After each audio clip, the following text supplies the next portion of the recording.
Well, hello artists and friends, welcome back to my channel. Today I'm going to draw a D&D character, or should I say D&D creature, called Gnoll. G-N-O-L-L. And I did a pre-sketch, his face and the pose, so I'm gonna try to do a pose like this again. I could start with the shoulder line, which is angled. And then we have the body, spine. And then we can sort of do this, just simple shapes. Over here we have the crotch area. And then we have one leg here, the other one over here. This is my line skeleton. Line skeletons are very, very useful. Here we have a little foreshortened part of the leg here. And over here we have the toes. And we do line skeletons for the toes too. This is the thumb, and these are the other toes. So very primitive shapes, which is just fine. And then we have his arm. I'd probably give this guy a shield. In my pre-sketch I didn't have a shield, but maybe I will give this dude a shield. Hand here, and then the nice thing about having a pre-sketch or a thumbnail sketch, easier to go ahead and just redraw it because you already have an idea of it. And there we go. Now these gnolls are sort of like hyenas, so hyenas have long necks.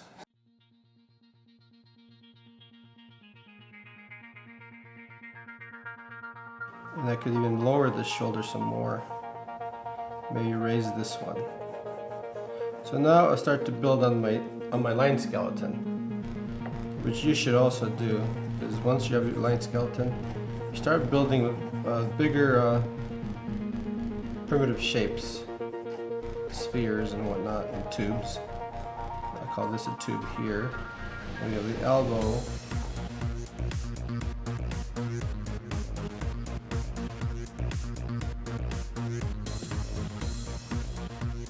And here we want to have something like this.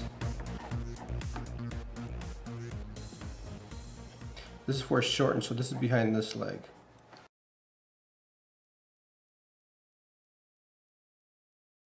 Art is not difficult, okay? It's just a matter of you going there and doing it.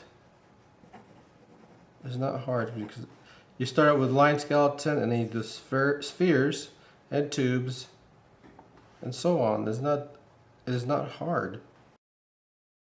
See how sketchy it is and sort of messy? That's fine too. That's how you learn.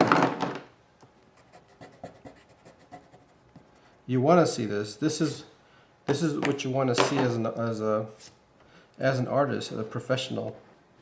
You want to see this cool substructure, which is the underlying sketches of your artwork. Sort of like the blueprint of a house. Your blueprint, this is blueprint, and then you build your house.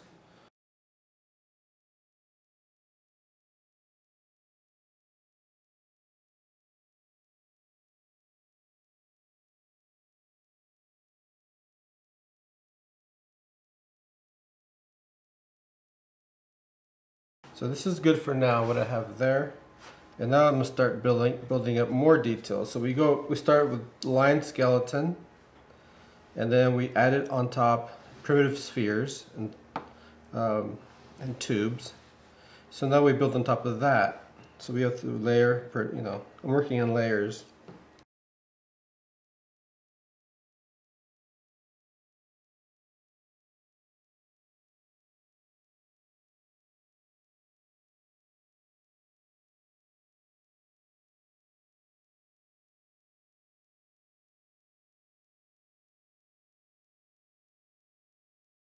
I'm going to give this some depth, little indentations of the armor padding. It almost looks like corn. That's okay. This is obviously strapped here. You can have some fun with how this is strapped. We could put some half circles for metal, like this.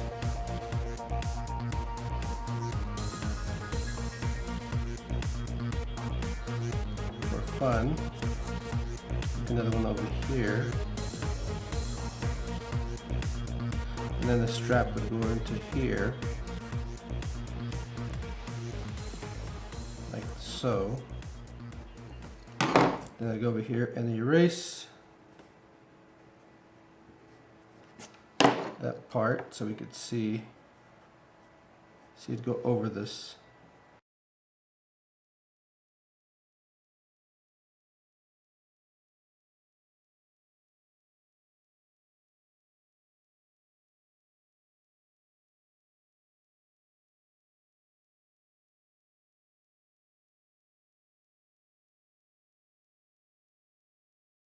And we see this shoulder detail that was there earlier.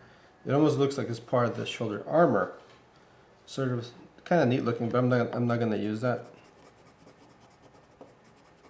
Sometimes the substructure underneath can give you ideas. Those lines that are there.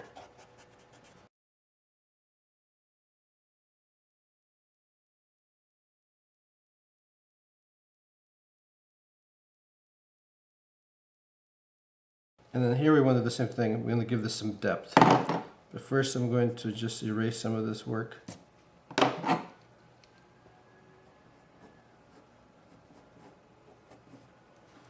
Some depth there, here.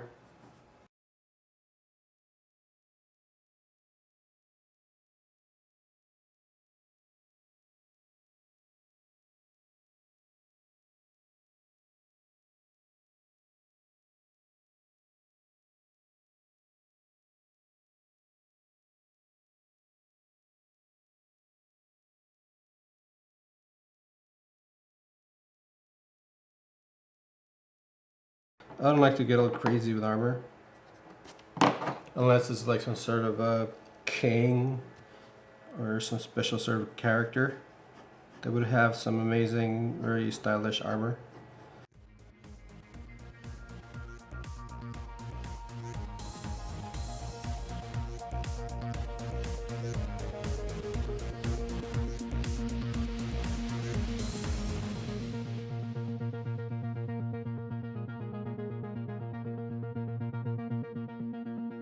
It does have a bracer, so I'm going to go ahead and put a few straps for that. 1, 2. No, I'm going to have probably the bracer stick out some. Like that.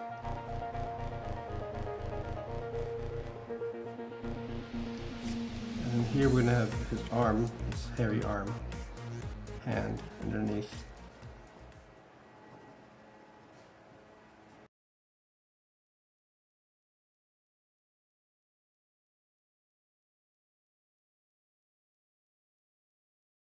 In this case I do the fist like a square, like a 3D square. Like this. If I drop for you like this, it'd be like this. And the thumb would be here. And by doing the squares it helps a lot. And then we have the finger separations, right? Like that, and then we have maybe the padding here. You may see that, you may not. And then we have the armor back here. Then the thumb has to be connected. It can't just be floating there. And then we have a fist, and then you go in here and just make it look better. Put knuckles on it and things like that. Maybe make this finger smaller. So you make adjustments little by little, and then make some shading here so you have your fist.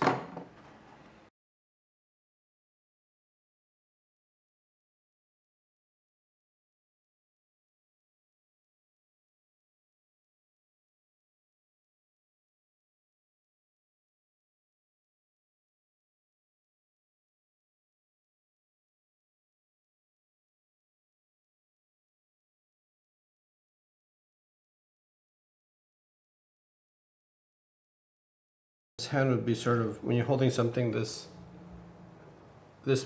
part right here tends to stick out.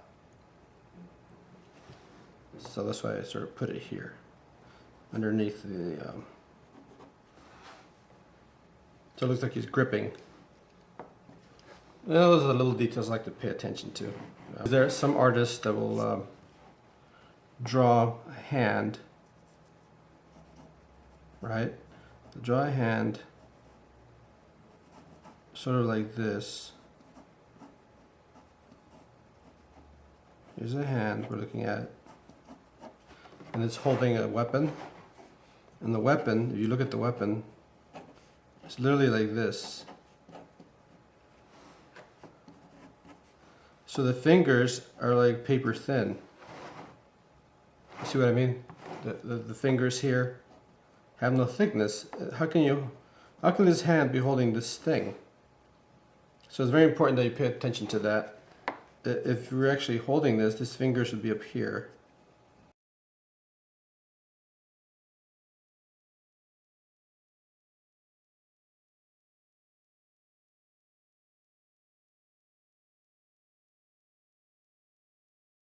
And we can sort of figure out the lighting. We can just have the lighting come from above, from this direction, going down that way. And if the light's coming this way, well, this will be in shadow over here.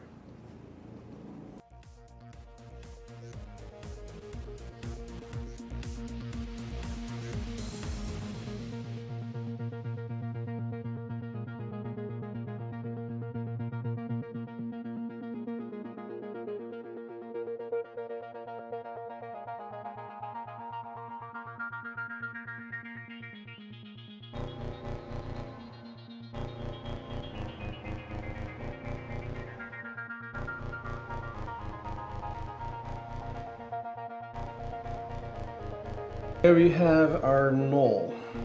Show more of the side view of this because he's sort of cockeyed, so I'm gonna go ahead and do that. Leave this as it is, and I'm gonna just add thickness to this, like this.